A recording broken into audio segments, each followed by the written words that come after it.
So we're talking about the case against those 10 American missionaries caught trying to take Haitian kids, many of whom were not orphans, out of the country. The case against them growing. Let me just show you what happened in court today. We showed you at the top of the hour. I mean, a lot of pushing and shoving as these folks were brought in. The charges against them: kidnapping, criminal association, in other words, conspiracy, not eligible for bail. The U.S. State Department is saying they're monitoring developments. So let's talk to Carl Penhall, who's been following this from the get-go. So, Carl, in terms of what we know that they have said to you and others that we know is not true, what are the lies that you say you know point blank? Well, let's not even go into the stuff they talked about in the interview. Let's talk about this little piece of paper. It's about 4 inches by 3. This is the so-called brochure that the Americans were giving out to people who were handing over children. First line: we want to help Haitian children who have lost their mother and father. That is not true. Most of these children were not orphans, and in many cases it was their own mother and or father that handed over the kids to the Americans, and the Americans knew that because their translators were translating that for them.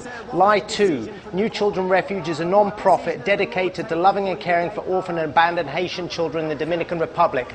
We understand that the organization isn't even yet registered as a non-profit, and it certainly isn't dedicated to looking after any kind of kids in the DR, because that school and orphanage is not set up yet. It is still a 45-room motel that hasn't been converted.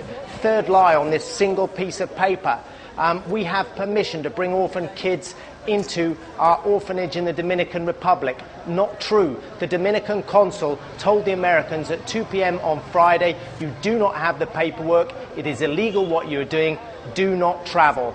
4 hours later at the border, the Americans were arrested. And then final lie, they're talking about you can follow the progress of your kids on our website. The website is not up and running yet, Anderson.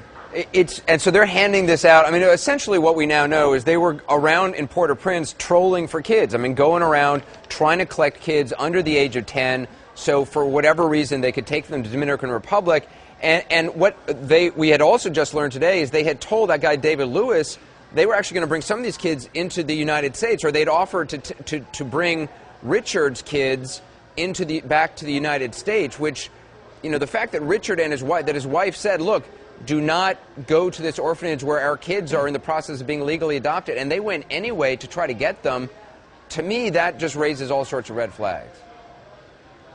Certainly does raise red flags, as well as the fact that they were looking for children aged from 0 to 10, kids aged under 10. I asked an NGO specialist about that. Why 0 to 10? He says kids of 0 to 10 are much easier to send in adoption. You can bet your bottom dollar if those kids were going to be sent into adoption, they weren't going to be adopted in the DR. They would have been sent abroad for that. Maybe the DR was a halfway house.